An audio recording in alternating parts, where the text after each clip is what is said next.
Assalamualaikum warahmatullahi wabarakatuh. Pada video kali ini saya akan membahas tentang arsitektur Islam dan perkembangannya, mulai dari pengertian dan esensinya, agar sejarah perkembangan arsitektur Islam sejak masa Nabi Muhammad hingga penyebarannya di berbagai wilayah dunia. Ciri khas dan kekayaan ornamen yang menjadi identitas arsitektur Islam. Arsitektur Islam merupakan ekspresi nyata dari perpaduan antara budaya manusia dengan nilai penghambaan kepada Allah Subhanahu wa Ta'ala. Setiap bentuk, garis, dan ornamen dalam arsitektur Islam tidak hanya menampilkan keindahan visual, tetapi juga membawa pesan spiritual yang mendalam. Arsitektur dalam Islam dibangun atas dasar keselarasan antara manusia, lingkungan, dan Sang Pencipta. Arsitektur Islam tidak dibatasi oleh bentuk atau jenis bangunannya, entah itu masjid, madrasah, istana, ataupun tempat tinggal, melainkan dibedakan oleh karakter keislamannya, yaitu nilai tauhid, kesederhanaan, keseimbangan, dan orientasi ibadah. Penyebaran awal arsitektur Islam. Arsitektur Islam pertama kali berkembang secara nyata ketika Nabi Muhammad SAW dan para sahabat mendirikan Masjid Nabawi di Madinah. Masjid ini menjadi model dasar arsitektur Islam, sederhana, berpura lapangan, fungsional, dan menjadi pusat aktivitas sosial serta keagamaan. Ketika Islam menyebar ke berbagai wilayah seperti Syam, Persia, Afrika Utara, hingga Andalusia, arsitektur Islam berinteraksi dengan budaya lokal. Dari sinilah muncul keanekaragaman gaya berupa kubah dan lengkungan dari wilayah Turki, Persia, gaya Moorish di Spanyol, hingga adaptasi bahan lokal seperti batu, bata, atau marmer. Perubahan bentuk arsitektur bukan hanya estetika, tetapi juga respon terhadap kondisi geografis, iklim, dan kebutuhan masyarakat setempat. Meskipun berbeda tampilan, semua tetap membawa identitas spiritual Islam. Perkembangan arsitektur Islam dari masa ke masa. Yang pertama, masa awal, pola Masjid Nabi dan pengembangannya.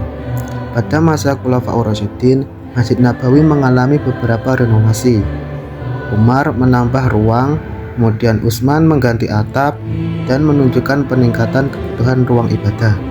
Pada masa Umayyah, muncul inovasi seperti menara atau minaret untuk mengumandangkan azan, dan masjid-masjid mulai dihiasi ornamen mozaik serta struktur yang lebih monumental. Yang kedua, masa Seljuk. Dinasti Seljuk membawa perubahan besar dalam teknologi arsitektur. Mereka memperkenalkan konstruksi lengkung yang dapat menopang atap lebar tanpa banyak tiang. Dengan teknologi ini, ruang utama masjid menjadi lebih luas dan megah, dengan kubah yang tinggi dan tegas. Kemudian yang ketiga, ada arsitektur Fatimiyah dan Mamluk di Mesir. Gaya Fatimiyah dipengaruhi Mesopotamia dan Persia dengan penggunaan batu kapur, batu bata, dan desain kolom marmer. Contoh terkenalnya adalah Masjid Al-Azhar yang kemudian berkembang menjadi pusat pendidikan Islam global. Pada masa Mamluk, corak arsitektur banyak dipengaruhi sifat individualistik para sultan. Mereka membangun masjid yang sekaligus berfungsi sebagai makam, sehingga struktur bangunannya monumental dan menjadi simbol keabadian kekuasaan. Selanjutnya, ada arsitektur Moorish di Afrika Utara dan Spanyol. Di wilayah Maghrib dan Andalusia, arsitektur diperkuat oleh suku Moor.